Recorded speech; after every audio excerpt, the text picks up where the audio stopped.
This is the State Farm Postgame Show. When Tom Brady left the New England Patriots, many thought the Patriot way left with him, but they were wrong. The message from Mike Vrabel, Drake Maye, and the Patriots is clear. We are back after defeating the Broncos by a score of 10-7 to advance to the Super Bowl. The Patriots are at the top of the AFC, and folks, they will face the winner of the Rams and Seahawks matchup.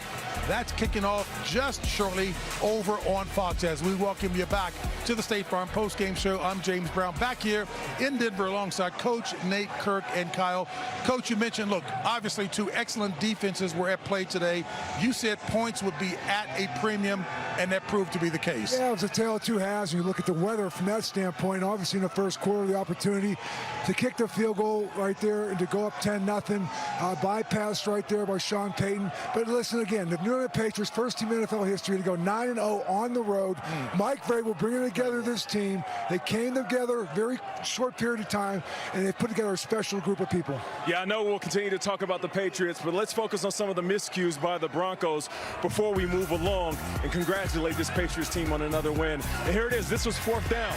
They were trying to get points, but in points, a touchdown instead of a field goal. And then, yes, Stidham retreating, and that was a fumble. Another miscue by the Broncos in here, looking for points, a missed field goal.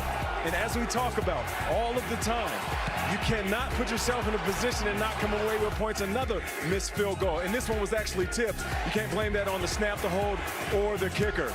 And here, an interception. The Broncos had opportunities.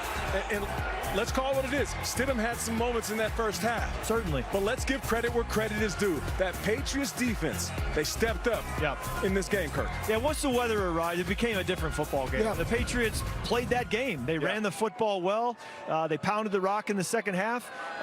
That drive that they had in the start of the second half, as the weather was picking up, they were able to run clock. And by the time the Broncos got the ball back, the weather had completely flipped, and they really didn't have a real shot after that to move the football through the air. But you got to credit the Patriots and what Mike Vrabel has built here. Yeah, Kirk, you know, sped up Drake Maye early, 29 carries in the second half, 21 minutes of possession, 100 yards on the ground. That's how you come into enemy territory, come in with a win. Yeah. You know what? Whenever Kyle looks at you, he's just got that, even though he was an offensive player, he's got that defensive nastiness about him. Yeah. That's good. But you know what? But what a game played out, and as the guys mentioned, certainly the weather elements did change things here, but the bottom line is that the Patriots come away with that 10-7 victory. They move on to the Super Bowl. Still ahead, the Lamar Hunt Trophy presentation when the State Farm Post. And welcome back to Denver and the State Farm Post Game Show. Moments ago, it was our Evan Washburn who caught up with Broncos head coach Sean Payton. Well, Coach, first of all, we appreciate your time after a tough loss. What was the right message for the guys in that locker room? Look, it's hard when you get to this game, and I said, look, man, I can't tell you anything that's going to change how you feel right now. We're proud of them.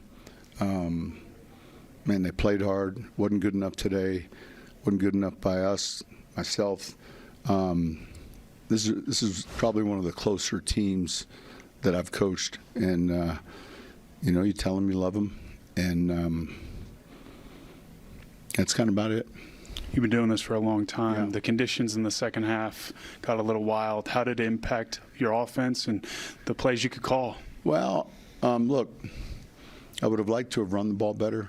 I think ultimately, man, in the first half, I loved how it unfolded. It felt like the whole first half was on their side of the field. The turnover was costly. The backward pass, you know, that resulted in points. I thought defensively we played very well. It became a low-scoring game, and you know, in the end, those turnovers, and we had the wind in the fourth quarter, but it was just managing, you know, what you could do throwing it. Sean, you're a class act. Thanks for taking time. Appreciate you. Sean Payton obviously going through a lot right there, but the great thing for that locker room, they are a close locker room, and they will be back next year, but missed opportunities. And you heard Sean Payton say that ball was on the Patriots side of the field a lot, but they didn't capitalize. Coach, you talked about points being at a premium in pregame. Yeah, the Patriot way may have left when Tom Brady left, But Mike Vrabel brought it back. And they're here to stay. There's only 6 free agents coming up this offseason for them. That's about half of what a normal team would have. So they are really built to last. They have an inexpensive quarterback. We could be seeing the makings of a dare I say, dynasty here. I think I'm a little early on that, but it's all right. They're not going anywhere. I'm thinking it. Listen, the crowd is chanting MVP, and rightfully so. Drake Maye had an unbelievable regular season, and typically MVP stands for most valuable player, but today it stands for Mike Vrabel's promise. His promise to bring this organization back to where they once were. His promise to make this team a contender again. His promise to make sure that this squad made it to another Super Bowl. And that's what we're seeing. Kirk, I'm not mad at you. At this age, as dominant as they were, let's not forget, at one point we considered Drake Maye the best quarterback in the game. At one point we considered the Patriots the best team in the game. And here they are in the Super Bowl. I'll tell you what, if this is a dynasty 7, 8, 10 years from now, it's one hell of a start. I want to start with Sean Payton. I have lost 4 of these AFC championship games at home like he's going through. Let's not forget he's not having a starting quarterback. He got a quarterback on Jarrett Stidham. I'm not saying that Jarrett Stidham played bad. He was a reason for this. But it would have been different with Bo Nix. It probably would have been. I think it was a tale of two halves, and they were the better team in the first half. Yes. They did not get it done. But I'll say this. He has built something here as well. And for Mike Vrabel, it's the start of a new era. I know you can talk about the past, and the past is a part of what you do. I went to Pittsburgh. There's a tradition that they had. But you got to start your own. And the last message I'd say to Mike as he goes there, and I know he's been there before, they don't remember who loses a Super Bowl. Oh. That was my message to our football team the second time. I lost one. They never remember who loses. So you got 2 weeks to put yourself in that focus, a sense of purpose, nothing else. Saying no to a lot of events is not a bad idea. Yeah. You challenged Vrabel at halftime to run the football. You saw him in the tunnel and said, run the ball. They did it. Run the ball and let's get some snow coming You down. were right, Coach. It's the first matchup on Championship Sunday, and Dan Graziano joins us now from Denver ahead of the Patriots and the Broncos. Dan, what does New England think it needs to improve upon from their first 2 playoff games if they're going to win today and advance to the Super Bowl? Ball security and pass protection. The Patriots have won both these games, obviously, but they've turned it over a total of 5 times. Drake Maye has been sacked 10 times and fumbled 6 times in 2 playoff games, lost 3 of those 6 fumbles. So the left tackle, the rookie left tackle, Will Campbell, was almost despondent after the game Sunday night, even though they won, because he said, I'm better than what I put out there tonight on the field. So the Patriots know they have to get better at protecting Maye and keeping control of the football, and it's the whole operation. Maye said this week he's got to have an internal clock in his head, and that was his focus during practice this week, reminding him when he's holding on to the ball too long. Offensive coordinator Josh McDaniels working with Maye and the offensive line and everybody really on the whole operation. What can we do better? Is it about me getting the play call in quicker? Is it about, identifying what the defense is showing quicker? It's going to be another tough challenge against a team that led the league in sacks in the regular season in the Denver Broncos. Patriots coming in having already allowed 10 sacks in 2 playoff games. They know Maye will make some big plays. They know the defense will step up, but they need to be better in those 2 areas. Patriots have 11 Super Bowl appearances coming into this season. That is 3 more than any other team all time. They can add to that total today. Dan Graziano, thank you, sir. Ball security, job security. Can the Patriots or will it be the Broncos secure position in the Super Bowl? Coach Herm Edwards and Damien Woody back for more. Let's start on the Patriots side of things. D-Dub, what is the key for the Patriots to win today? Yeah, Dan Graziano laid it all out there. It's pass protection and Drake Maye taking care of the football. Think about it. Last week against the Houston Texans at home, okay, Drake Maye was sacked 5 times. Will Campbell, their rookie left tackle, he had a handful with Will Anderson Jr.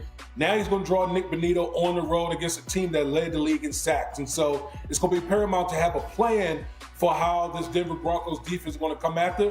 And then Drake Maye has to take care of the football. He had 4 fumbles, 2 lost last week. And so you don't want to give Jarrett Stidham and that offense more opportunities by being reckless with the football.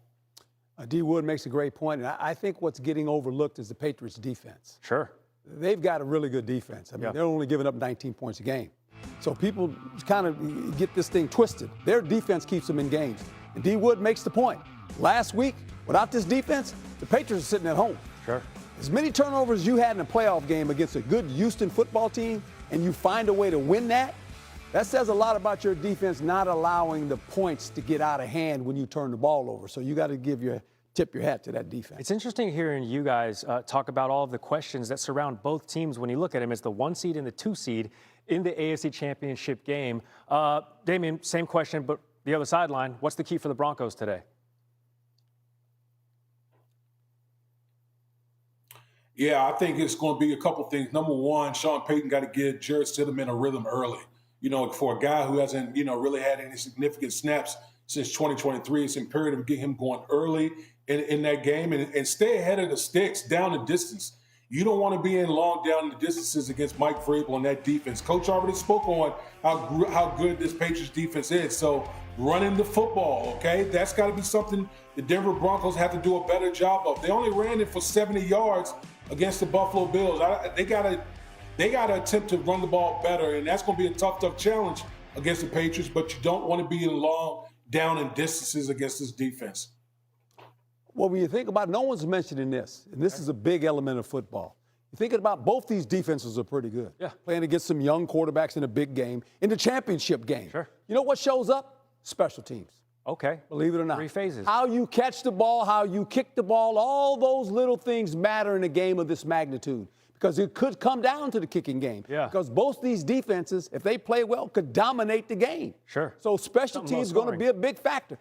Kickoff returns, punt returns, kicking a field goal, kicking a punt. How many times have we seen the flaws in special teams all of a sudden rear its head in playoff games? Sure. That's going to be an important We'll get our answers soon enough. Inside 6 hours until the first of 2 conference championship games for a spot in the Super Bowl. D-Dub, Coach, much appreciated.